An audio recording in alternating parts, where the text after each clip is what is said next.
I offered to let my mom live with me, under the exact same terms I lived with her as a teen. I don't know why, in God's good name, my mom thought I would be the one to come to. We don't get along. I went to live with Dad at 16 because she told me she hated me and kicked me out. My older brother, the golden child, I know for a fact, has a spare bedroom she could sleep in now that she's losing the house. My mom's situation is entirely her own fault as well, which makes this all the more annoying. She and my stepdad bought a 7-bedroom house 10 years ago, right after she left her job of 20 years to work at some stupid startup that was out of business only 3 years later. My stepdad spent the last years of his miserable life bedbound because he ignored every doctor telling him to stop shoving his face full of food every waking moment of the day. So he passed away 500 pounds and in misery. I was more than fine with this, by the way. Well, when he passed early this year, it pretty much drained the last of the money my dummy of a mother had remaining, and now the bank's taking the house back. So she shows up at my door for some reason, after mistreating me since I was a kid and ignoring me unless she wanted something since she married that thankfully dead land whale. She didn't even call first, just showed up with 2 suitcases like I owed her something, started crying about how hard her life has been and how she has nowhere else to go.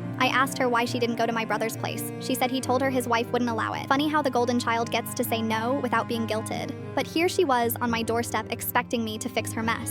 She had the nerve to ask to live with me. It's only me and my husband in our 2-bedroom house. Sure, but that spare bedroom is his office. The basement's my art studio. And the couch in front of the fireplace is for our lovely cats. There is no room for the wicked hag anywhere in this house, but I knew this opportunity would never come again. So I told her she could live with us if and only if she decided to follow the house rules. All electronics were to be turned off by 6 p.m. If she was caught with any after that, they would be taken away and sold at the next yard sale. Bedtime was 7:30. If I caught her up, I would take away all of her clothing for the week.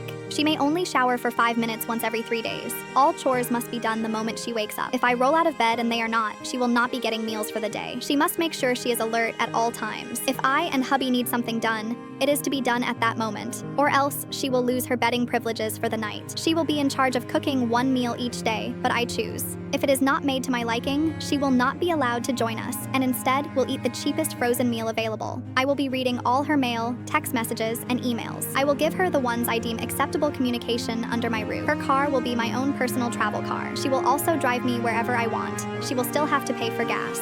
And last but not least, if at any point she displeases me, I will be calling my brother up to pick her up from a nearby gas station. I will get to choose what she takes to put in a torn-up backpack before dropping her off without looking back. She called me a monster, told me these conditions were inhuman, and asked if I was insane. These were the exact conditions I lived under for 4 years as a teenager. The exact conditions she tormented me with for 4 years until she finally let me go live with the one parent that loved me. And these would be the conditions she would suffer under if she dared to ask me to home her worthless, jokes-taking soul. I don't know where she went after she stormed out of my house. I hope she finds a nice park bench to stay on.